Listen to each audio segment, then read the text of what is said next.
ورقة الحرية، ورقة الوضع الاقتصادي، ورقة الخلاف الطائفي، ورقة كل الأوراق استعملت. ثم لما أعيتهم الوسائل جلبوا لنا داعش. لما عجزوا عبر وسائلهم جلبوا لنا داعش بدعم من تركيا ودعم معروف من الجهات الخارجية، لأن داعش لم تنزل من السماء ولم تنبع من الأرض. نعم. Demonstrasi pertama kali pecah di Syria itu di Masjid Umayyad. Hari Jumat setelah khutbah Jumat yang disampaikan oleh ayahanda saya, Syahid Syekh Said Ramadan Al-Buti. Anda tahu siapa yang memimpin demonstrasi pecah itu pertama kali? Dia adalah seorang anak dari George Sabra, seorang oposisi yang beragama Kristen dan berhaluan Syuyu'i atau komunis. Anaknya itulah yang memimpin demo pertama kali di Syria setelah ayahanda saya menyampaikan khutbah, mencoba untuk memprovokasi segelintir orang. Di mana? Di masjid. Kok pintar milihnya di masjid?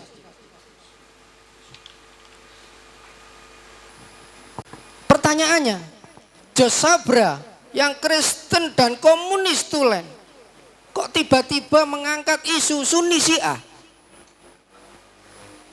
mengangkat isu sekte? Ini apa kalau bukan muskilah yang mukhtalakoh, problematika yang memang sengaja diciptakan? Sementara pada saat yang sama Burhan Gholyun 40 tahun berada di luar Syria, tiba-tiba menjadi pimpinan oposisi untuk melengsarkan rejim. Padahal dia berada 40 tahun diusir dari Syria. Kenapa? Karena pernah melakukan pencemaran, penghinaan kepada Nabi Muhammad di Syria. Kemudian kita usir, 40 tahun bermukim di Perancis. Kemudian tiba-tiba menjadi pahlawan, menjadi hero bagi reformasi Syria. ترى ما علاقة المشكلة الاقتصادية؟ Terus ketika dia berusaha mempengaruhi media massa, semua media massa mendukungnya. Ketika rakyat Suriah masih tegar, media massa tidak mampu menggerakkan rakyat Suriah. Setelah semuanya tidak berhasil, maka didatangkanlah apa yang mereka sebut dengan ISIS. Nggak tahu ini ISIS dari mana, dari bumi apa dari langit.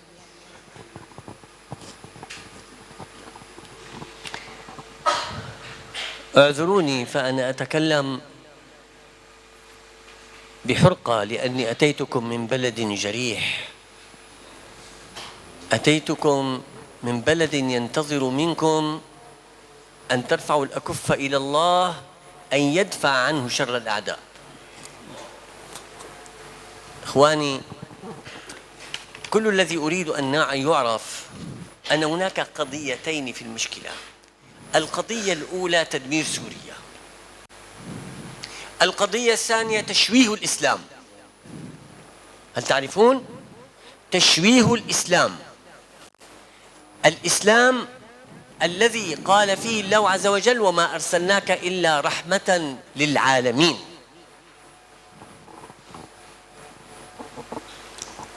Saya datang dari negeri yang hancur berkeping-keping, yang penuh luka. Tapi saya ingin menyampaikan bahwa sebenarnya ada dua isu utama yang diinginkan dari konflik Suriah. Pertama adalah tadmiru Suriah, meluluh lantakkan Syria, meluluh lantakkan tatanan kehidupan di Syria. Itu pertama. Yang kedua adalah taswihul Islam, memporak-porandakan citra Islam. Islam yang datang sebagaimana Allah berfirman, "Wa ma arsalnaka illa rahmatan lil alamin." Dicoba melalui konflik di Suriah ini, dicoba untuk dihancurkan citranya sejelek-jeleknya. هناك هدف ثالث يريد أعداء الإسلام التخلص من أدواتهم على أرض سوريا، يريدون أن يجعلوا من سوريا مقبرة لداعش بعد أن يدمروا سوريا. Dan yang ada tiga, dan ini mungkin puncak, mereka, kalau boleh saya sebut kata bilang tadi, pihak barat atau asing, mereka sebenarnya ingin menghilangkan musuh-musuh mereka. Siapa mereka? Itu adalah para radikal, khususnya ISIS. Mereka ingin menjadikan Syria itu kuburan bagi ISIS. Semua orang radikal dikumpulkan di Syria dan dikubur di Syria, tapi mengorbankan bangsa dan rakyat Syria. الآن بدأت الفقرة الأخيرة هي مرحلة التخلص منهم. Nah, sekarang ini apa yang terjadi di Syria adalah periode pembumi hangusan kelompok radikal di Syria saat ini. 3 أهداف: تدمير سوريا، تشكيل الإسلام، التخلص من هؤلاء المتطرفين الذين يحملون radikalian, anifan, mutatarrifan. Jadi mohon dicatat ada 3 tujuan utama tadi. Pertama, menghancurkan Syria, menghabiskan citra Islam, dan ketiga, menghabisi kelompok radikal dengan menjadikan Syria sebagai kuburan kelompok radikal. Man sana al-Qaeda? Apa yang membuat Al-Qaeda? Iqra'u ma dzakaratu Hillary Clinton. Coba kita lihat apa yang disampaikan Hillary Clinton, bahwa kami adalah yang menciptakan Al-Qaeda. Limadha? Kenapa? Li'ardi Islamin musyawwah. Karena ingin menunjukkan Islam sebagai agama yang jelek. لما رأوا أن الإسلام هو الدين الأسرع انتشارا في العالم. Ketika mereka melihat bahwa Islam adalah agama yang tercepat penyebarannya di dunia. والأكثر قبولا في العالم. Dan banyak diterima di kalangan dunia. أرادوا أن يقدموا الإسلام إلى الإنسان الغربي بصورة منفرة بصورة وحشية. Karena tidak mampu menghadapinya, diciptakan Islam itu seolah-olah agama yang jelek, agama yang buas, sehingga tidak laku. كنت وأتابع الأخبار، كان يأتينا من أوروبا، من ألمانيا، من فرنسا، من إنجلترا، من غيرها شباب. ترى كانت عين الأمن الأوروبي لا تراهم؟ شباب وفتيات يأتون إلى سوريا للجهاد في سوريا بالآلاف وليس بالعشرات. ما رآهم الأمن الأوروبي؟ يأتون ومعهم الإعلام لكي يصوروا كيف يمارسون الأعمال الوحشية الهمجية على أرض سوريا بقتل النساء والأطفال وببقر البطون وأكل الأكباد. كانوا يصورون هذه الصور ثم يقولون للأوروبيين: هؤلاء هم المسلمون الذين أسلموا منكم، انظروا كيف تصبحون، سوف تصبحون عندما تدخلون في الإسلام. Gelombang jihadis dari Eropa, dari Jerman, Prancis, Inggris, Belgia datang ke Syria. Bukan ratusan, tapi ribuan. Apakah mungkin aparat keamanan mereka tidak tahu? Itu ribuan. Mereka dengan wajah Eropa datang ke Syria atas nama jihad. Apa tujuan sebenarnya? Mereka datang ke Syria, kemudian diperlihatkan. Mereka yusawwirun, mereka merekam kejadian-kejadian di Syria, pembunuhan wanita hamil, dikubur hidup-hidup, pemotongan leher dan sebagainya. Mereka merekam semua. Dan ketika mereka kembali ke Eropa, mereka ingin menunjukkan, ini loh pekerjaan Islam, ini loh aktivitas Islam. Itu ribuan. Sangat mustahil kalau luput dari pengamatan aparat keamanan mereka. عرض هذه الصور التلفزيون السويدي والتلفزيون الألماني والتلفزيون الفرنسي ليقول للناس هذا هو الإسلام. إسلام قدموه لنا وعرضوه على أبنائهم ليشوهوا به الإسلام. Kemudian disiarkan di televisi Swedia, televisi Prancis, Belgia, Belanda, Jerman dan sebagainya. Hasil rekaman tadi disiarkan di hadapan bangsa Eropa. Ini loh Islam. أي إسلام هذا؟ Islam seperti apa ini? أي إسلام هذا أن يؤتى بالفتيات الشابات من بريطانيا، من فرنسا، من تونس، من هنا وهناك لكي يقدمن أنفسهن متعة للمجاهدين هذا هو الإسلام. Islam هذه seperti apa? الرذيلة والفاحشة. Ketika mereka mendatangkan wanita-wanita dari Tunis hingga ke Eropa, didatangkan ke Syria hanya untuk menjadi mit'atan sebagai entertainer bagi para mujahidin. نعم هذا جهاد Mit'ah. وسموه جهاد النكاح. Dan ini disebut dengan jihad nikah. Islam cap apa kata? نحن نأسف أن يعرض إسلام صنعته جهات معادية للإسلام لتحارب به الإسلام. اليوم الإسلام يحارب باسم الإسلام. Sekarang Islam diserang oleh Islam sendiri. Atas nama Islam, Islam diserang sendiri. وقد اختاروا أن تكون ساحة المعركة للأسف سوريا. Tapi yang kami sedihkan, kenapa medan yang dipilih adalah negeri kami, Syria. نعم لم نعرف خلافا أو نزاعا شقاقا، نحن نختلف مع الشيعة Mengenai Syiah memang kami berbeda ولكننا dengan نعيش Syiah. مع بعضنا Tapi kita berkumpul biasa. وهم جيراننا ونعيش مع Mereka بعضنا في tetangga حي kita واحد hidup berdampingan.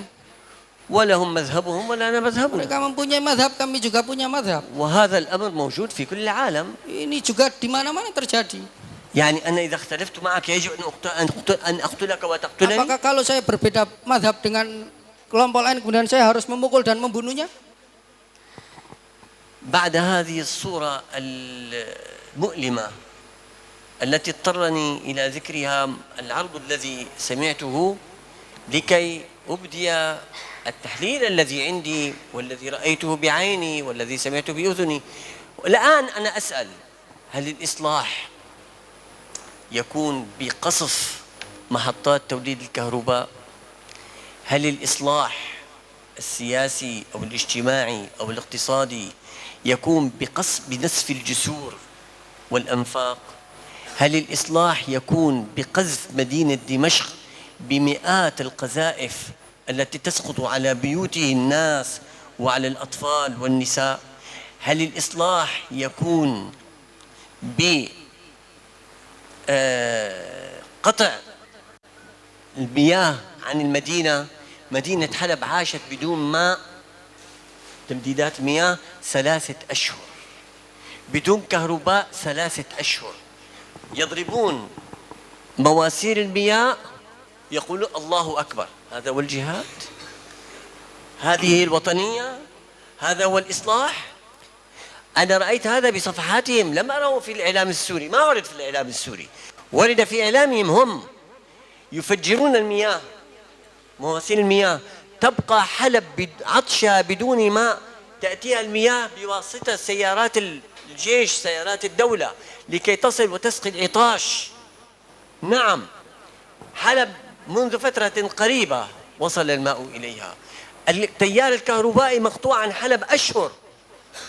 الناس يستعملون مولدات صغيرة من أجل أن هذا هو الإصلاح؟ Apakah ini yang dinamakan reformasi? Apakah ini semua yang dinamakan reformasi? Menjadikan tanah Syria menjadi medan pertempuran mereka atas nama reformasi. Apakah reformasi dengan memotong jalur air bagi rakyat Damaskus dan Aleppo ketika mereka membom PLN, membom PAM dengan takbir? Ini mereka banggakan di media massa mereka, bukan media massa pemerintah. Mereka tulis sendiri.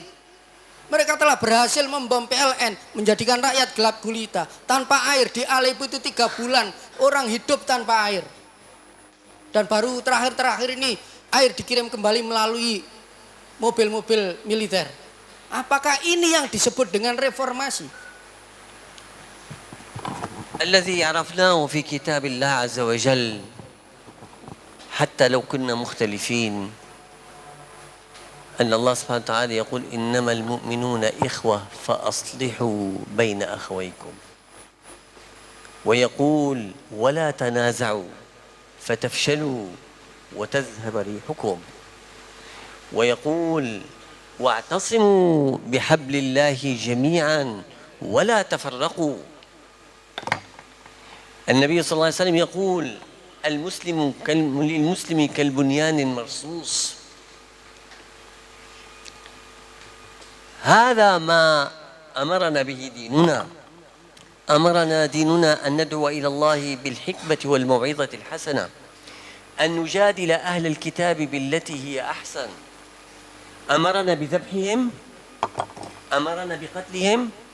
قال: من آذى ذميا كنت خصمه يوم القيامة.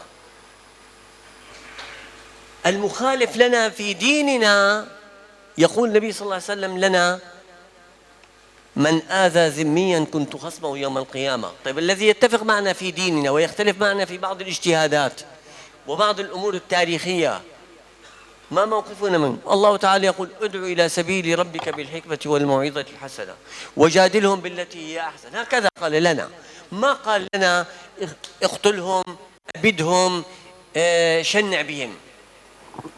Beliau menyitir ayat Quran ini, namal mu'minuna ikhwah, di mana mereka bertanggung jawab atas ayat ini bahwa orang Islam adalah bersaudara. Fa aslihu baina akhwaikum, maka berbaik-baiklah atau perbaikilah jika ada masalah. Wala tanaza'u, jangan saling berkonflik. Wa atasimu bihablillah, harus bersatu. Al muslim kal muslim, kata beliau, kata Nabi, orang Islam adalah satu seperti gedung yang satu, saling merekat. Di mana pertanggungjawaban mereka terhadap teks-teks ayat ini? Bahkan Nabi pernah bersabda, man adzadimian, barang siapa melukai seorang non muslim, maka aku akan menjadi musuhnya nanti pada hari kiamat. Itu yang tidak sefaham, tidak sealiran, tidak seagama dengan kita. Loh kok ini tega-teganya yang seakidah, seagama, justru disembelih. Kalau kita harus berbuat baik dengan non muslim seperti anjuran Nabi, apakah kita harus merubahnya dengan membunuhnya? Dan ini terjadi di Syria. Entah. Aha, baik, kita break sebentar. Beliau juga ingin ke belakang. Jadi untuk sementara kita break dulu. Kita lanjutkan dengan selanjutnya, yaitu dari Bapak Kiai Haji Hasyim Mujadi. Sambil ditunggu, kita dengarkan dari Bapak Kiai Haji Hasyim Mujadi. Bagaimana? Sekilas sebelum ini karena tersisa 30 menit. Ya. Baik, sambil kita tunggu, terkait peran media massa, saya sendiri terakhir masuk ke Syria itu bulan November tahun 2012. Saat itu saya masuk bersama salah satu pejabat tinggi yang masuk dari Libanon. Saya nginep di hotel di kawasan Mazeh. Hotelnya itu City Center. Ini mungkin bapak-bapak, ibu-ibu akan tercengang melihat bagaimana peran media massa. Saat saya berada di hotel, keesokan harinya saya menyetel channel Al Jazeera. Dalam running text-nya dikatakan bahwa Al-an istibakun fi Mazeh. Sekarang ini terjadi pertempuran di kawasan Mazeh. Lah saya nginepnya itu di Mazeh. Itu jam 6 pagi saya buka channel Al Jazeera. Saya panggil pejabat tinggi, saya nggak ingin menyebutnya. Bapak silakan lihat running text-nya Al Jazeera. Kita sekarang ada di jantung kota Mazeh. Lihat di situ terjadi pertempuran hebat. Sekarang mari kita buka jendela kita masuk. Kita buka jendela Bapak Ibu. Kita buka jendela, kita lihat karena kita berada di lantai 4. Kita tengok ke bawah. Apa yang terjadi? Ada sebuah bis sekolah TK sedang menunggu anak TK naik bis untuk diantar ke sekolahnya. Anak TK tersebut diantar bapaknya naik ke bis. Apakah ini terjadi pertempuran? Loh, saya bingung. Saya jepret running text-nya itu pakai HP dan saya jepret bisnya itu saya kasihkan ke beliau. Akhirnya dibawa pulang ke Jakarta. Ini menurut beliau tadi yang kita harus hati-hati tentang media massa. Jangan karena silau dengan nama besar sebuah media massa, kemudian kita ikut-ikutan menjadikan Syria seperti saat ini. Mungkin kita akan terasa sakit mendengar apa yang disampaikan oleh Dr. Taufik tadi. Pak Kiai Hasyim akan memberikan sentuhan-sentuhan yang khas Arema ini barangkali. Monggo. Assalamualaikum warahmatullahi wabarakatuh.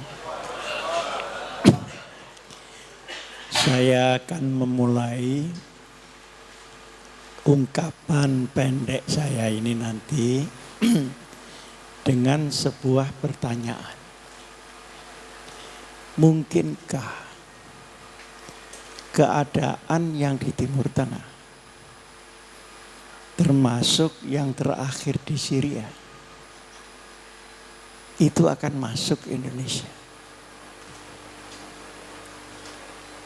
Pertanyaan ini bersambung. Tidak mungkinkah peristiwa-peristiwa yang di Timur Tengah itu masuk di Indonesia? Kita tentu tidak keburu bilang mungkin atau tidak mungkin. Kita lihat konstelasinya dulu. Astaghfirullahaladzim ya Maulaya. Masya Allah, awalan. Bapak tadzalikan teman.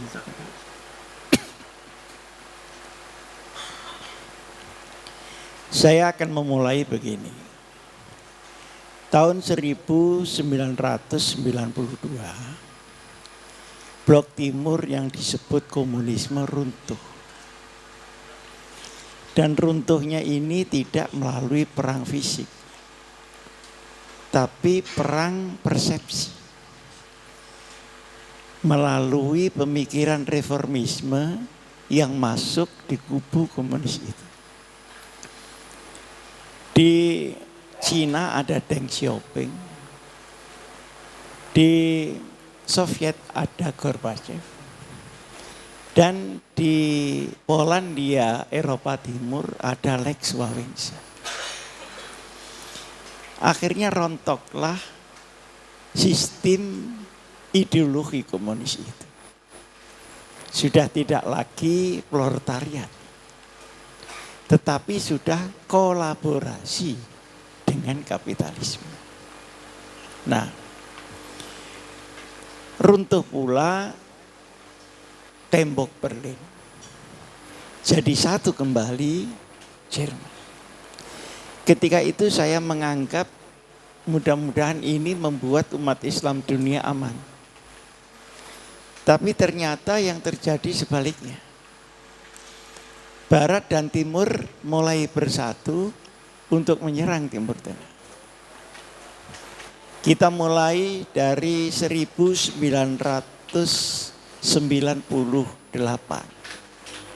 Mulai ada buku namanya Clash of Civilization. Yang setelah saya baca itu isinya Clash of Interest. Membayangkan adanya war of perception atau ghazwatul fikr wa ghazwatul madaniyah. Tidak tahu bagaimana 3 tahun kemudian ada serangan Al-Qaeda.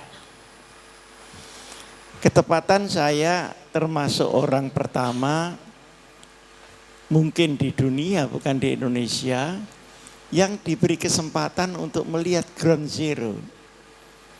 Di WTC itu keadaannya. Ya mungkin saya dianggap ketua NU gitu. Ya jadi barokahnya NU sampai di situ. Saya diceritai betapa jahatnya Al-Qaeda. Nah kemudian saya datang di Muslim Council di Amerika Serikat di New York. Ketika itu Pak Samsi yang pegang. Ternyata itu kontroversi, bener enggak itu Al-Qaeda yang nyerang? Siapa Al-Qaeda gitu? Mengapa itu pesawatnya enggak ada jendelanya? Kenapa WTC rontoknya ke bawah tidak ke sana? Kenapa orang-orang Zionis semua tidak ada yang masuk kerja pada hari itu? Ini menjadi polemik di sana. Tapi tentu yang menang adalah Al-Qaeda. Nah, yang menang isu tahun 2006. Dengan izin Allah saya ketemu dengan Hasan Nasrallah. Seorang pemimpin yang paling sulit ditemui. Nah, saya menemui beliau atas kehendak beliau, bukan saya. Diumet-umet no gitu, pakai apa? Mobil yang gelap gulita. Indah. Tapi ini apa? Kacanya itu dicat hitam. Dan setiap berapa kilometer ganti supir. Saya pikir saya ini selamat apa enggak kan gitu. Ketika itu. Akhirnya ketemu. Tidak seperti yang saya bayangkan. Beliau itu orangnya galak. Enggak. Ternyata orangnya lemah lembut. Pertama kali yang dikatakan, saya masih ingat. Pak Hasyim jangan percaya kalau Al-Qaeda itu musuhnya Amerika. Sampai hari ini masih tetap mainan Amerika. Saya tidak tahu itu benar apa tidak, tapi itu kejadiannya. Nah, mulai 2001 ini Irak yang diserang, bukan Al-Qaeda yang ada di Afghanistan. 2 kali karena dulu George Bush senior tidak bisa menumbangkan Saddam Hussein, maka ditambah George Bush yang junior. Maka jatuhlah. Dan berita yang nyampe ke saya, yang membiayai perang itu bukan Amerika, tapi Saudi dan Kuwait. Sehingga mereka untung segalanya. Untung perang, untung jual senjata, dan sebagainya, dan sebagainya. Nah, akhirnya dianggap itu terlalu mahal. 1 hari $1 miliar. Maka diubahlah dengan war of perception yang menggunakan HAM dan demokrasi untuk daerah-daerah yang diktator. Nah, setelah terjadi pemberontakan, finishingnya oleh mereka. Seperti yang di Libya, yang di Tunis dan sebagainya. Nah, war of perception ini merupakan mukadimah dari finishing penguasaan negara itu. Dan ini yang disebut Arab Spring. Padahal yang tersisa dari negara-negara Arab itu tetap mempunyai masalah-masalahnya sendiri. Yang satu ketika bisa dieksploitasi menjadi sebuah kekacauan di negara itu. Saudi misalnya, sekarang sudah defisit 20%. Ini berarti 4 tahun lagi defisit 100%. Gerakan-gerakan demokratisasi sudah mulai dihembuskan di keluarga. Dan sebagainya. Jadi mereka dipakai untuk menghantam temannya secara Islam dalam waktu yang menunggu giliran bahwa dia juga akan terkena itu semua. Maka pertanyaan tadi menurut saya begini. Apa yang disampaikan oleh Dr. Taufik Ramadan tadi. Jadi bukan Syiah, Sunni, bukan lagi ini diktator atau mungkin kemiskinan atau apa. Tetapi setiap kelemahan yang ada akan dieksploitasi sesuai dengan keadaan lokal dan nasional masing-masing. Kalau itu memang yang bisa dibakar Sunni Syiah, ya Sunni Syiah. Kalau yang dibakar itu diktatoriat, ya diktatoriatnya dibakar. Nah, sehingga saya lebih setuju bahwa orang Islam harus menutup semua lubang-lubang ini karena setiap lubang akan dieksploitasi syariat dan umat Muhammad Rasulullah SAW. Nah, sekarang kita masuk ke Indonesia. Adakah Indonesia titik-titik kelemahan yang satu ketika nanti dibakar menjadi sebuah kekacauan di Indonesia? Kita lihat sekarang. Di bidang agama. Di bidang agama itu sebenarnya dari dulu tenang, tidak ada orang membakar gereja. Waktu zaman dulu yang ada cuma NU Muhammadiyah. Kalau selisihnya ya cuma sedikit-sedikit. Paling ini kunut, ini tidak kunut, gitu saja. Dan itu pun sekarang sudah tidak dibicarakan karena sudah tidak sholat subuh. Paling-paling beda hari raya. Yang beda kan bukan hari rayanya, kan tanggalnya. Nah dulu ribut, sekarang sudah enggak. Untuk khotib-khotib alhamdulillah, hari ini khotbah, besok pagi HR 2 kali. Paling-paling begitu, karena NU Muhammadiyah made in Indonesia. Jadi dia bisa mensublimasi Islam, mengisi Indonesia, bukan mengubah Indonesia. Sangat beda mengisi Indonesia dan mengubah Indonesia. Setelah reformasi masuk, ternyata masuknya ini dalam persepsi tidak selalu akan mengisi Indonesia, tapi sudah mulai terang-terangan akan mengubah Indonesia. Ini satu ketika akan jadi masalah. Ini dari segi agama. Islam menjadi keping begini. Nah, kemudian lintas agama ini juga ada kerawanan. Saya di One Team Press kemarin didatangi teman-teman Kristen dari Singkil yang gerejanya itu dihancurin oleh orang-orang Pemda sendiri.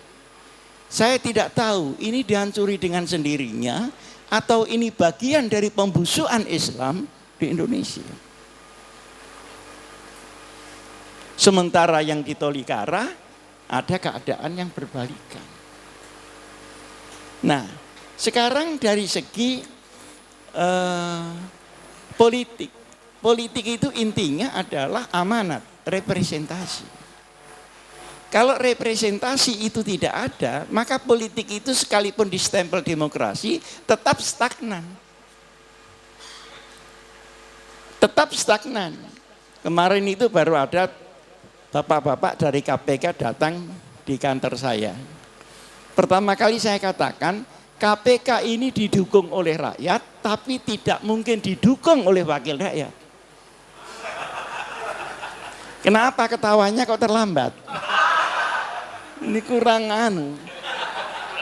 Karena KPK ini menguntungkan rakyat, tapi tidak menguntungkan. Berarti ada distorsi amanah di situ. Nah, kalau politik sudah ini, sebetulnya demokrasi itu sebetulnya hanya artifisial. Yang ada adalah jual beli demokrasi. Bisa menjadi oligarki, bahkan bisa menjadi sentralisasi atas nama demokrasi. Nah, kalau amanat ini hilang, maka hukum yang dilakukan oleh parlemen bisa berkeadilan, bisa isi kosong tidak ada keadilannya, bisa terjadi constitutional crime karena dia konstitusional tapi menciptakan ketidakadilan dan kezaliman dengan peraturan itu. Ini ada apa tidak? Monggo dijawab sendiri. Kalau saya jawab dikiranya saya provokator. Padahal sudah lama saya jadi provokator. Sekarang di bidang ekonomi. Yang tadi dibilang kesenjangan. Penguasa ekonomi Indonesia hanya 41 orang. Bukan 240 juta manusia. Ada seorang yang punya tanah di Sumatera itu 2 juta hektar untuk satu orang. Tapi rahasia, jangan ngomong-ngomong orang. Nah, ini bagaimana? Ditambah budaya ekonomi kita yang rendah. Penyelenggara negara tidak menyukai produksi, tapi menyukai makelar produsen luar negeri yang masuk di Indonesia. Maka dia kaya bukan karena real ekonomi, tapi karena portofolio ekonomi. Sekarang di bidang lagi apa? Hukum. Katakan hukum sehukum-hukumnya. Tapi dengan adanya liberalisasi hukum, orang hanya mungkin menggunakan hukum dengan membayar. Kalau orang kecil mau membela dirinya, mau pakai pengacara, bagaimana cara? Dan yang kuat menggunakan pengacara, dia berada di atas hukum. Maka hukum selalu kalah dengan kekuasaan dan uang. Ketuhanan yang Maha Esa sudah bergeser menjadi keuangan yang maha kuasa. Polusi budaya ini jangan tidak terlihat di mata kita. Belum lagi kesetiaan kepada negara. Bagaimana bisa jadi orang Indonesia pindah ke Den Haag di depan International Court of Justice hanya untuk menghukum Indonesia, kemudian setelah menghukum secara teatrikal di sana, dia pulang lagi ke sini. Nasionalisme apa itu? Kenapa dia tidak memberontak saja misalnya di Monas? Saya datang ke Eropa, saya datang ke Swiss, saya datang ke Jenewa. Banyak anak-anak kita yang hanya memberi informasi jelek tentang Indonesia untuk diakumulasi menjadi serangan balik terhadap Republik Indonesia. Dan itu semuanya boleh karena HAM. Nah, ini HAM jenis hamburger. Saya ingin mengatakan HAM yang masuk di Indonesia ini belum dipancasilakan, belum di Undang-Undang Dasar 45-kan, dan belum diagamakan. Masih liar seperti HAM tahun 48 ketika dia berdiri dengan adanya negara yang bebas nilai. Ini masuk seluruhnya di Indonesia, maka bisa HAM ini dipakai yang bagus, bisa menjadi predator terhadap tata nilai luhur dan local wisdom di Indonesia. Nah, ini semuanya jangan tidak terlihat di mata kepala para intelektual kita. Dan anehnya, budaya yang sudah rusak ini ditambah lagi LGBT lagi. LGBT itu harus kita santuni, kita kasihani, karena itu kelainan. Tapi jangan disosialisasikan. Lah ini kan maunya disosialisasikan, nanti kalau dapat satu orang ongkosnya berapa, kan jahat itu. Nah, sehingga dengan demikian rasa jujur, kesatria, pembelaan negara kan hancur secara budaya. Nah, sekarang pertanyaan tadi mungkin sudah terjawab, mungkin belum. Mungkinkah yang di Timur Tengah masuk ke Indonesia? Ataukah tidak mungkin? Nah, sekarang lanjutannya. Menurut saya, Indonesia ini pertama kali yang harus dilakukan adalah penguatan pemikiran wasatiyah, penguatan moderasi pemikiran Islam ala Indonesia yang orisinil seperti dulu-dulu itu. Nah, ini belum dilakukan dan polanya belum ada. Sementara yang ingin mengubah negara bebas masuk ke Indonesia. Sehingga NU Muhammadiyah ini kewalahan. Kenapa kewalahan? Ya karena tidak kuat menghadapi. Tapi nanti satu ketika akan disusupi oleh mereka semua, tidak merasa kewalahan karena sama dengan mereka. Kan sudah ada apa CIL, ada JIM, ada enggak tahu lagi lah itu. Jadi moderasi bukan liberalisasi, tapi juga bukan ekstremisasi. Ini adalah pemikiran-pemikiran Islam murni yang aplikasinya mengisi sistem yang ada. Sehingga terjadi baldatun thayyibatun wa rabbun ghafur. Yang kedua, undang-undang kita masih harus diperbaiki. Supaya moral dan budaya tadi terkemas di dalam sistem undang-undang. Kalau bapak-bapak sekarang tanya Pak Polisi, kenapa kok teroris itu ditembaki terus?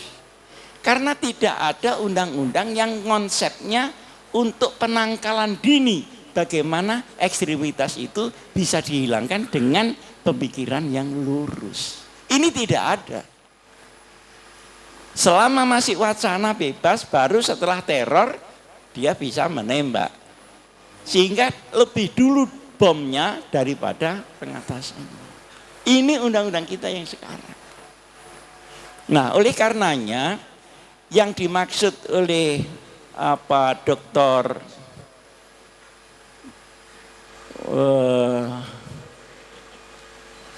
Dr. Taufik Ramadan Putih tadi, waktasimu itu hendaknya komprehensif sesuai dengan pembidangannya masing-masing. Bukan waktasimu terus gerombol semua orang ngentek-entek no panganan gitu. Ake-akean bolo. Tapi titik-titik kerawanan itu diisi dengan kebenaran ilahi. Insya Allah kalau begitu selamat.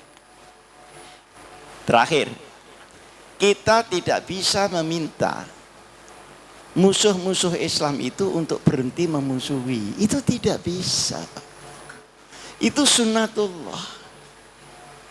Sampai itu mbok leren, jangan ngerusak Islam, itu ndak iso. Jere sing kono leren-leren apa wong memang ini pekerjaan saya. Dan itu kan sudah ada nasnya.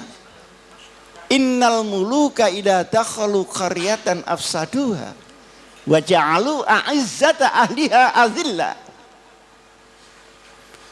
Dunia ini selalu ada kekuatan yang super, yang setiap masuk dia merusak negara itu, menjadikan orang-orang terhormat menjadi hina dina dan porak-poranda. Maka jawabannya, alaikum anfusakum la yadurrukum man dhalla idza tadaitu. Konsolidasi. Yang dimaksud konsolidasi itu bukan baris terus ngelempari genteng begitu. Itu orang stres itu. Konsolidasi artinya hukumnya bagaimana? Ekonomi bagaimana? Titik-titik ini bagaimana cara mengisinya? Toh kita semuanya ini kaum intelek. Nah, intelek pun sekarang kena penyakit. Kalau ndak ikut barat itu inteleknya diragukan. Jadi ada minderwaardigheidskomplek of intelektualitas Indonesia. Wong sudah terang, kawin laki-laki sama laki-laki itu ndak normal. Itu masih di alasan aja. Kalau perempuan sama perempuan ndak tahu lah mbak saya. Tapi kalau laki-laki sama laki itu mau kawin apa mau olahraga? Yang bener saja. Tapi dicarikan dalil sing ini ngapain dia intelek yang seperti ini? Ini masalah-masalah yang sebetulnya sedang melilit Indonesia, tapi belum meledak. Maka ini harus segera ada peredaman. Nah, peredaman itu tidak cukup dengan ulama, bener Pak Lutfi. Karena ulama ini menjadi maf'ul bih, menjadi sasaran, menjadi objek daripada demoralisasi ini.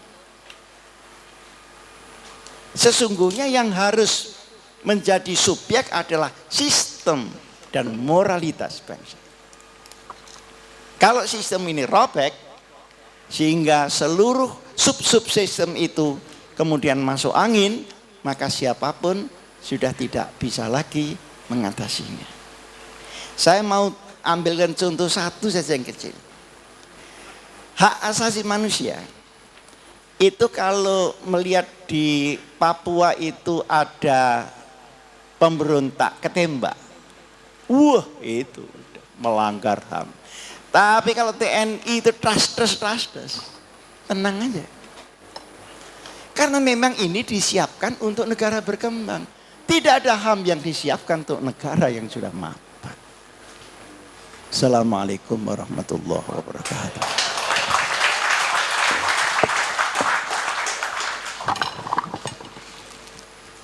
Terima kasih banyak kepada Bapak Kiai Haji Hashim Muzadi selaku One Team Press yang memberikan dimensi lain agar konflik yang terjadi di Timur Tengah tidak sampai menjalar ke negeri kita tercinta dengan menutup ruang-ruang atau lubang-lubang yang bisa dimanfaatkan oleh pihak luar untuk mengadu domba bangsa Indonesia sebagaimana mereka mengadu domba bangsa-bangsa di Timur Tengah. Barangkali ini konklusi dari sentuhan Pak Kiai Hasyim Muzadi.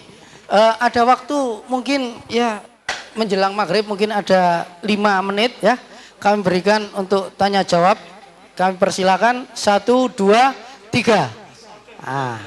Assalamualaikum warahmatullahi wabarakatuh. Salam. Nama saya Ali Ridho Al-Attas. Yang saya ingin tanyakan kepada Profesor Dr. Taufik, apakah benar tentang masalah Suriah saat ini yang terjadi? Kesimpulannya sebagaimana yang disampaikan oleh Sekjen Hizbullah Said Hasan Nasrullah, bahwa kenapa Suriah saat ini serang, karena Suriah menjadi baik bangsanya, pemerintahnya termasuk yang mendukung bagi perjuangan bangsa Palestina, baik militernya, senjatanya maupun segala macamnya. Dan satu lagi, dan juga apakah menjadi Suriah dan Lebanon menjadi contoh bagi konsep persatuan Islam di dunia, maka dari itu harus dihancurkan. Apakah benar apa tidak? Terima kasih. Al-sahah anna ma yaqulu Syed Hasan Nasrullah anna Suriya mustahdaf li annaha yad'amu al-muqawamah wan nidal min ajli tahrir al-Filistin. Lidzalika Suriya mustahdafun. ذهب وفد من العلماء إلى تركيا وطلبوا من رئيسها في أول الأزمة أن يحرص على أمن سوريا بمقتضى الأخوة الإسلامية، فسخر منهم وقال: قولوا لبشار إذا تخلى عن المقاومة ستنتهي مشكلة سوريا. Ya, paham ya? Jadi benarkah Palestina itu dijadikan target serangan bangsa asing karena Syria mendukung perjuangan Palestina? Sebagaimana dikatakan Sekjen Hizbullah Hasan Nasrullah, beliau menjawab dengan sebuah cerita. Ada sejumlah delegasi ulama Syria datang ke Turki, wa talaba min raisiha bidunil ism. قال قول لبشار إذا كف عن المقاومة ستنتهي المشكلة. Oke, delegasi ulama ini pergi ke negeri tetangga, itu negeri Turki, untuk minta kepada presidennya. Apa yang dikatakan presiden Turki tersebut, dia bilang kepada Bashar Assad, kalau mau konflik di Syria selesai, at-takhali anil muqawamah, maka jangan lagi dukung perjuangan bersenjata bangsa Palestina. Jelas ya? Oke, ada lagi? Bismillahirrahmanirrahim. Assalamualaikum warahmatullahi wabarakatuh. Nama saya Lutfi, saya dari Abipres. Pertanyaan pertama adalah bagaimana pendapat Dr. Taufik terkait banyaknya mujahidin Indonesia yang berangkat ke Suriah. Yang kedua, banyaknya tablik akbar di Indonesia tentang Suriah tapi membawa bendera FSA. Terima kasih. Assalamualaikum warahmatullahi wabarakatuh. Oke, satunya yang sudah nunjuk tadi ya. Ini nomor 3, terakhir nomor 4 ya. Terima Silakan. kasih, singkat aja. Kalau kita melihat pembicaraan dari awal, sepertinya menghindari pembicaraan mengenai konflik Sunni itu sendiri.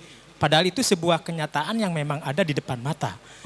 Ada pertanyaan, terlepas dari rasa takzim saya kepada Profesor Dr. Al-Buti, benarkah Profesor Al-Buti ini pro Bashar Assad? Terima kasih. Ya, oke, yang lain?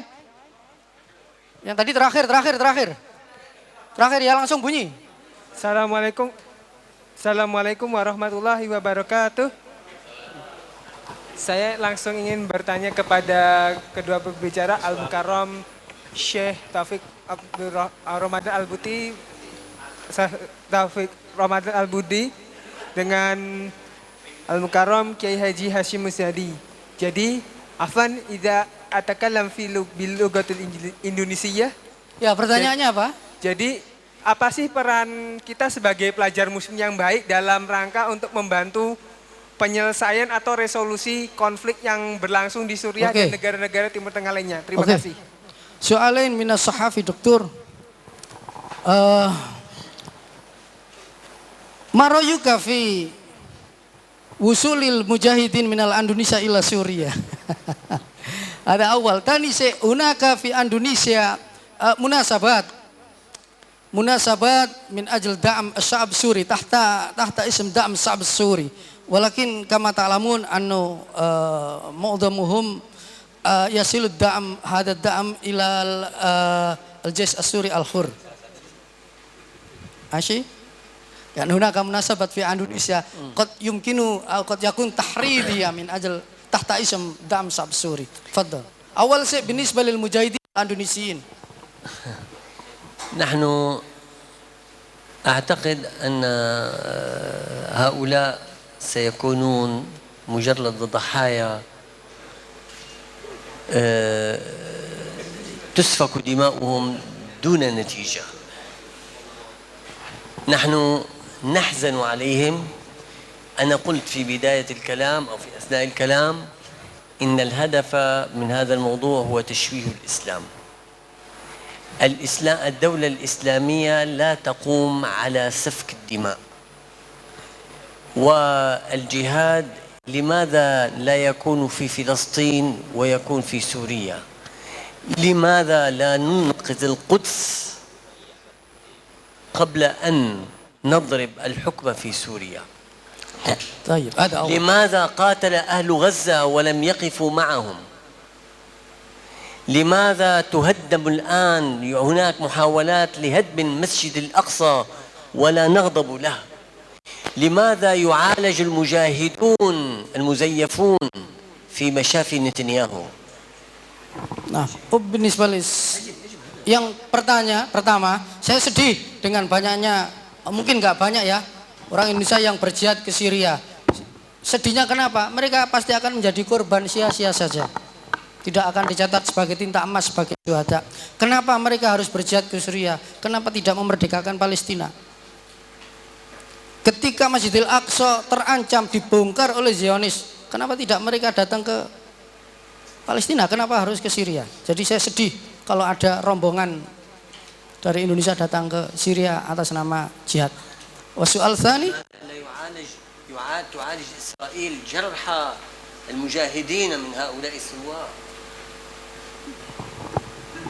الذين يصابون من جبهة النصرة. أين يعالجون؟ في مشافي إسرائيل.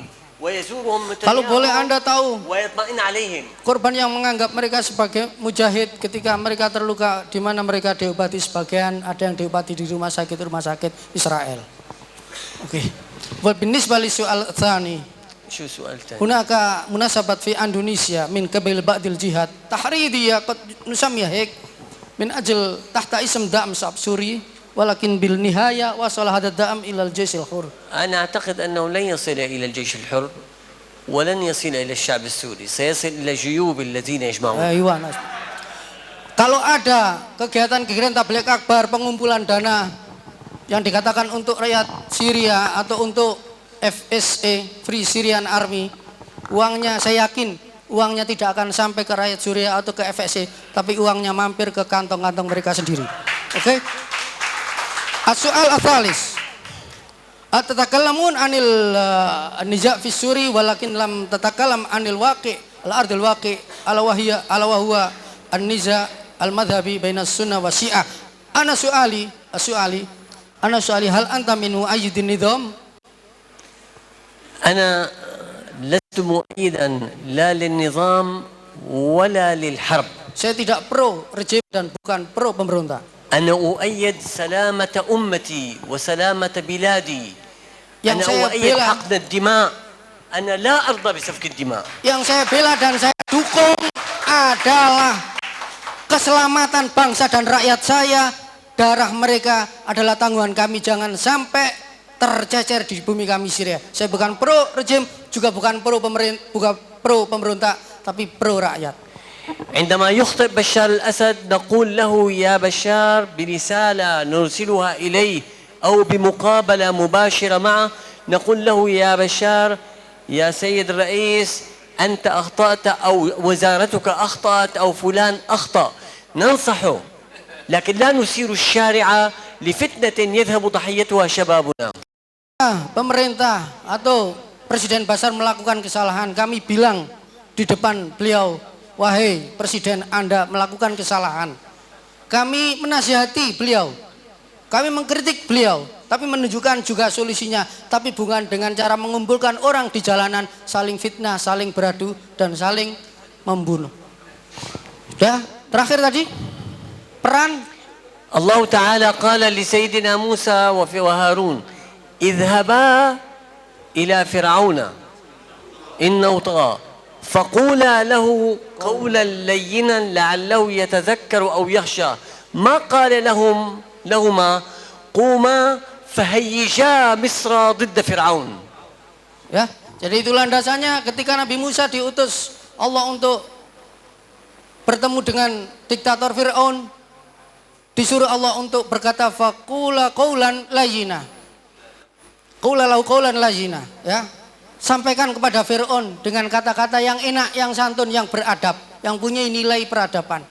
Bukan dengan mengajak untuk lengser atau menggeruduknya. Demikian kesimpulan kurang lebihnya. Daur apa peran pelajar?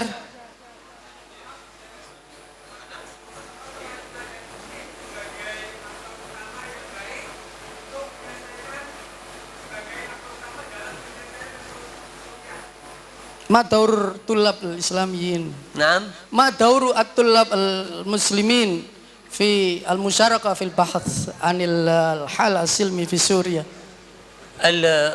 سوريا كلها تبحث عن سفينة النجاة. سوريا كلها إلا المتآمرون عليها. Semua bangsa Suria itu berusaha untuk mencari safinatun najat, mencari perahu Nuh, perahu keselamatan. المسلمون منابر سوريا الآن كلها تدعو إلى المصالحة، إلى الإصلاح، إلى الخير، إلى المحبة، إلى الوئام، إلى أن يعود الأمن إلى بلادنا. كفى نزيفا، كفى دماء، كفى قتلا. ما دور الطلاب؟ السؤال ما دور الطلبة؟ اسمع، هذا اللي أقوله. Semua orang Islam di Syria, tidak hanya sampean tok yang mahasiswa, semua yang di Syria katanya. Semua berlomba-lomba ingin mencari cara yang damai, bagaimana mengakhiri ini semua. Bagaimana mencari perahu Nuh keselamatan. Semua sudah sadar tidak ingin lagi saling membunuh. Demikian kira-kira pesan beliau. Kita berikan aplaus sekali lagi untuk semua panelis yang ada di sini, kepada Bapak Dr. Muhammad Lutfi, Pak Duta Besar, Bapak Hasyim Muzadi, dan tamu kita yang mulia Abu Syahid wa Ibnu Syahid Dr. Taufik Ramadan Al-Buti, hafizahullah. Kita berikan aplaus sekali lagi. Dari saya, ihdinas siratal mustaqim. Wassalamualaikum warahmatullahi wabarakatuh.